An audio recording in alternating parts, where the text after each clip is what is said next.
Tudo bom, pessoal?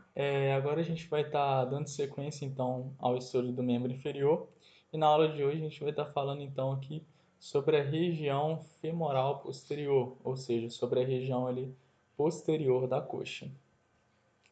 Iniciando aqui a gente vai falar um pouco sobre a inervação sensitiva, né? Seguindo sempre esse princípio de estratificação, estudar o corpo então das porções mais externas para as porções mais internas.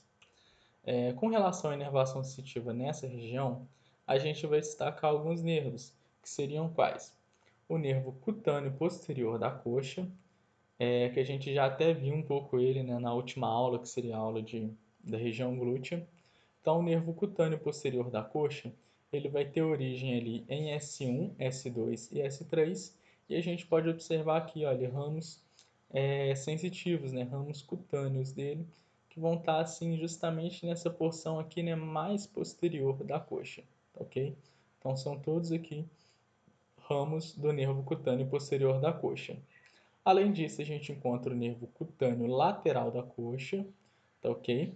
Que tem origem ali nas divisões posteriores dos ramos ventrais de L2 e L3, onde a gente pode observar aqui nessa imagem, ó, esses ramos mais nessa porção lateral.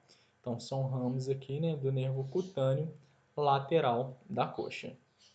A gente encontra aqui ainda ramos do nervo obturatório, que tem origem ali nas divisões anteriores dos ramos ventrais de L3 e L4. Então, aqui medialmente, olha, a gente consegue observar alguns ramos aqui que seriam ali oriundos, então, do nervo obturatório. E além disso, a gente encontra os nervos cutâneos anteriores da coxa, que tem origem ali do nervo femoral e que frequentemente, né, eles fazem inervação ali principalmente da parte anterior da coxa, mas eles podem enviar ainda, né, alguns nervos que acabam pegando um pouco da inervação sensitiva dessa região posterior, como a gente consegue observar nessa imagem aqui, ó. A gente tem aqui vários ramos, né, que são correspondentes aos ramos do nervo cutâneo anterior da coxa, e alguns ramos deles, olha, pode acabar aqui, olha, se destinando um pouco para essa região posterior, acabando então contribuindo parcialmente com a inervação sensitiva da região posterior de coxa. Então, como ficaria a área, né, a distribuição dessa inervação sensitiva? Sempre destacando aqui, então, que ela não se dá ali por aquela linha exata, né? Então, é como se a gente tivesse ali uma penumbra, a gente tem ali uma sobreposição entre essas áreas de inervação sensitiva. Então, aqui, olha, nessa região mais central, a gente encontra ali principalmente a inervação sensitiva do nervo cutâneo posterior da coxa, marcado aqui mais em vermelho, tá ok? Lateralmente aqui a gente encontra a área de inervação sensitiva do cutâneo lateral da coxa, tá ok? Marcada aqui, né, mais nesse ciano. Aqui na região mais medial e superiormente, a gente encontra aqui em rosa uma inervação aqui que se dá parcialmente ali pelos nervos cutâneos anteriores, né, que vem lá do nervo femoral, tá ok? Que fica aqui nessa porção mais superior. E aqui um pouco mais inferior, a gente encontra uma área de inervação sensitiva pelos ramos do nervo obturatório, tá ok? Então aqui, ó, cutâneo posterior da coxa, lateralmente aqui o cutâneo lateral da coxa, aqui os cutâneos anteriores e aqui o nervo obturatório. Com relação à musculatura, essa região ela é formada, né, por apenas três músculos, que seriam os músculos bíceps femoral, músculo semitendíneo e músculo semimembranaço, tá ok? São apenas os três músculos que vão estar ali presentes nessa região, no compartimento posterior da coxa. O primeiro deles a gente falar então vai ser o músculo bíceps femoral. O músculo bíceps femoral, ele recebe esse nome de bíceps porque ele é formado então por duas cabeças. Então, no caso dele, ele vai ter uma cabeça longa, que é uma cabeça que olha mais medial, tá ok? E abaixo dele, mais profunda, a gente encontra uma cabeça curta, ou uma cabeça mais lateral, tá ok? E aqui, olha, seccionado então as duas partes aqui que estariam compondo a cabeça longa do músculo bíceps femoral. A inervação dele se dá por dois músculos. E aqui a gente já começa a destacar uma coisa interessante quando a gente faz o estudo aqui do membro inferior. Quando a gente pensa em membro superior, a gente encontra aqui, olha, dois ossos, né, na região aqui do antebraço, que seria o quê? O rádio e a una, sendo que o rádio ele se encontra mais lateral e a una se encontra mais medial.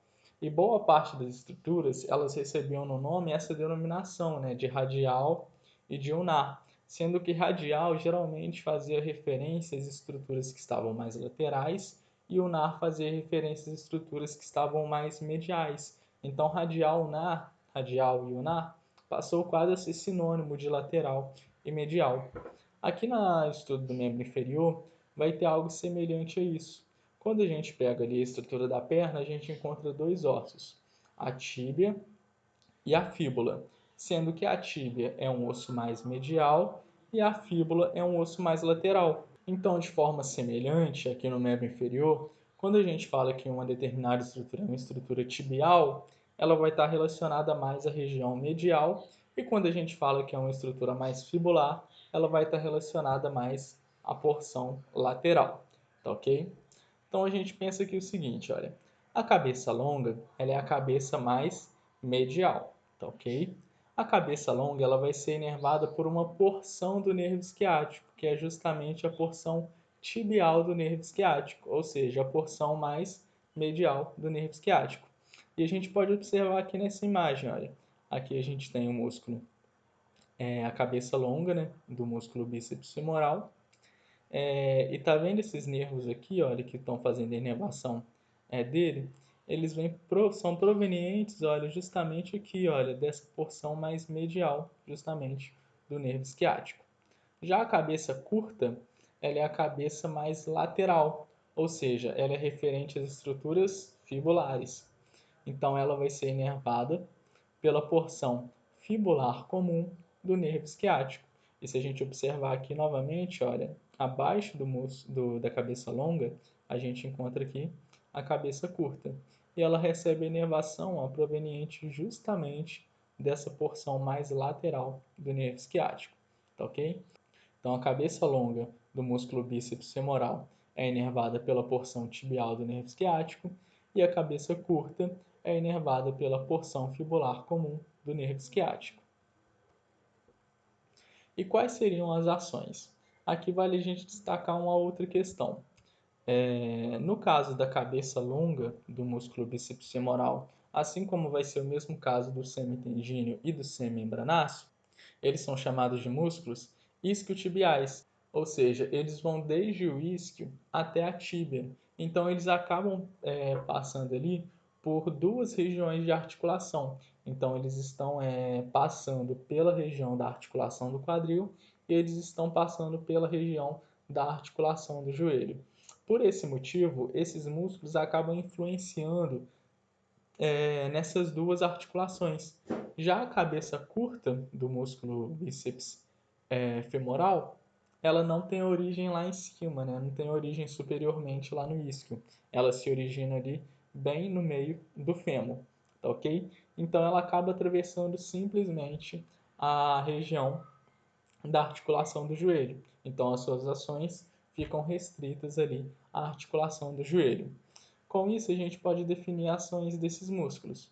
A cabeça longa, né, que seria ali um músculo isquiotibial, ele faz tanto a extensão da coxa, como a gente consegue observar aqui nessa imagem, olha, esse movimento de levar a coxa então aqui posteriormente, né? Então ele faz a extensão da coxa e ele faz ainda a flexão da perna, que é um movimento aqui relacionado então com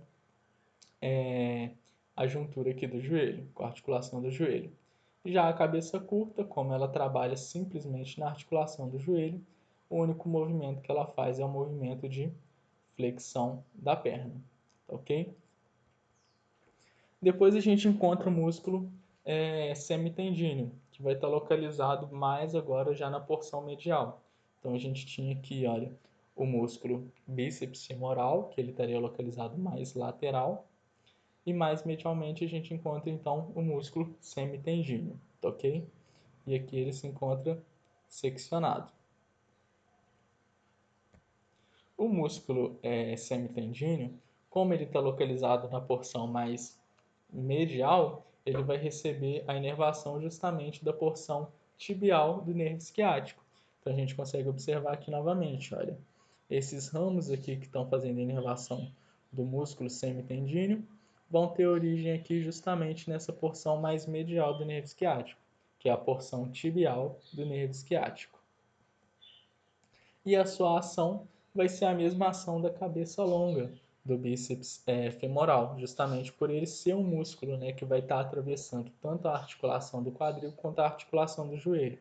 Então ele vai fazer o movimento de extensão da coxa, observado aqui nessa imagem, quanto o movimento de flexão da perna, observado aqui nesta imagem, tá ok? E profundamente ao músculo semitendíneo, a gente encontra agora o terceiro músculo, que é chamado de músculo semimembranáceo. Então aqui, ó, nessa primeira imagem, a gente consegue observar uma parte dele aqui, olha, atrás então do músculo semitendíneo, né, profundo ao músculo semitendíneo. E nessa outra imagem aqui, olha, o músculo semitendíneo foi seccionado para a gente conseguir observar melhor o músculo semimembranáceo, que da mesma forma vai ser inervado ali pela porção tibial do nervo esquiático, por ser um músculo que vai estar localizado ali na porção mais medial, tá ok? Então a gente consegue observar aqui, olha, os nervos originando dessa porção mais medial do nervo esquiático, que é a porção tibial, e a ação dele não vai ser diferente. Ele vai ter a mesma ação de fazer a extensão da coxa, tá ok? Então aqui ele fazendo a extensão da coxa e o movimento de flexão da perna, tá ok? Com relação aos nervos dessa região, né, o nervo que vai ser responsável ali por fazer essa inervação seria justamente o nervo esquiático, que é o maior nervo do corpo humano, né, tanto ali em questão de calibre quanto em questão ali de comprimento, na maioria das vezes, tá ok? Formado ali pelo nervo tibial e pelo nervo fibular comum. Lembrando sempre dessa questão, que o tibial é sinônimo ali basicamente de estruturas que seriam mais mediais e fibular é sinônimo de estruturas que estão localizadas ali mais laterais. E a origem espinhal dele se dá ali em L4, L5, S1, S2 e S3, tá ok? Como a gente consegue observar aqui nessa imagem, fazendo parte aqui então do plexo sacral, tá ok? Então a gente consegue observar aqui, olha, que o nervo esquiático ele é formado justamente por essas duas porções, né? Nervo tibial e o nervo fibular comum. E normalmente ele vai separar entre essas duas porções no terço mais inferior da coxa, como acontece nessa imagem aqui, olha. Então inicialmente ele se encontra junto, né, unido, e quando chega aqui nessa porção mais inferior, né, mais próximo do terço inferior da coxa, ele se divide aqui em nervo fibular comum, aqui mais lateral, e o nervo tibial, aqui mais medial. Apesar da maioria dos casos essa divisão acontecer nesse terço inferior da coxa, existem algumas variações anatômicas na qual ele pode acontecer em qualquer porção da coxa. Ele pode até mesmo já desde aqui, né, do compartimento infrapiriforme, já surgir separado entre nervo tibial e o nervo fibular comum, tá ok? Mas majoritariamente a maioria das pessoas vai encontrar esse padrão de divisão no terço inferior da coxa. Com relação à vascularização dessa região, ela se dá pelas chamadas artérias perfurantes. As artérias perfurantes, elas vão ter origem na artéria femoral profunda, que é uma artéria que a gente ainda vai estar estudando aqui no curso, tá ok? Essa artéria femoral profunda, ela vai emitir 3 artérias perfurantes e ela vai terminar como a quarta artéria perfurante, tá ok? Então seriam 4 artérias perfurantes. A se destacar aqui então, olha, a primeira artéria perfurante, a segunda, a terceira e a quarta artéria perfurante, que vai estar fazendo então a irrigação dos músculos dessa região. E por fim, a gente destaca aqui uma relação anatômica bastante importante, bem interessante nessa região, que é o chamado hiato tendíneo. O que seria o hiato tendíneo? Hiato, né, dentro aqui, né, da anatomia, é como se ele fosse ali um vão, né? É como se ele fosse ali um espaço. Então, o hiato tendíneo, ele vai ser um orifício, né, um espaço, formado pelas inserções do músculo adutor magno no fêmur, que é um músculo que faz parte ali da, do grupamento ali medial, né, do grupo medial da região da coxa. Então a gente consegue observar aqui, ó, nessa imagem, a gente separa, olha, a cabeça longa e a cabeça curta do bíceps femoral, aqui o semitendíneo e o semimembranáceo. Observem que posteriormente aqui, olha, sobra um outro músculo. Esse músculo já não faz parte aqui do compartimento posterior, ele faz parte do compartimento medial. E ele, quando chega aqui nessa região do joelho, ele vai ter duas inserções. Ele tem uma inserção aqui mais lateral e uma inserção aqui mais lateral. E entre essas inserções, olha, cria esse orifício, que é chamado então de hiato tendíneo, tá ok? Esse hiato tendíneo ele vai ser importante para marcar a transição de alguns vasos, que seriam quais? A artéria femoral, que no caso aqui, ela vai deixar aqui a parte mais anterior do membro inferior e vai passar para a parte mais posterior, e ao cruzar aqui, né, o hiato tendíneo, ela passa a ser chamada então de artéria poplítea, tá ok? Então, antes aqui do hiato tendíneo, a gente tinha a artéria femoral, lá no compartimento anterior da coxa, ela vai cruzar o hiato tendíneo para o compartimento aqui mais posterior e recebe o nome a partir disso então de artéria poplítea. Da mesma forma, a gente tinha a veia poplítea. Então aqui nessa região a gente tem, olha, veia poplítea. A veia poplítea, como tem uma circulação sanguínea centrípeta, né, ou seja, ela vai em direção ao coração, ela vai ascender aqui então. E ao cruzar a região aqui do hiato tendíneo, ela atinge o compartimento anterior da coxa e passa a receber o nome então de veia femoral, tá ok? E esse nome poplíteo, ele é devido a essa região aqui posterior do joelho, que é chamada então de fossa poplítea, tá ok? Por isso que nessa região a gente encontra aqui os vasos poplíteos, a artéria poplítea, que é a continuação da artéria femoral, e aqui a veia poplítea, tá ok? Então a gente fica por aqui nessa aula e até a aula que vem, onde a gente vai estar vendo ali o compartimento anteromedial da coxa.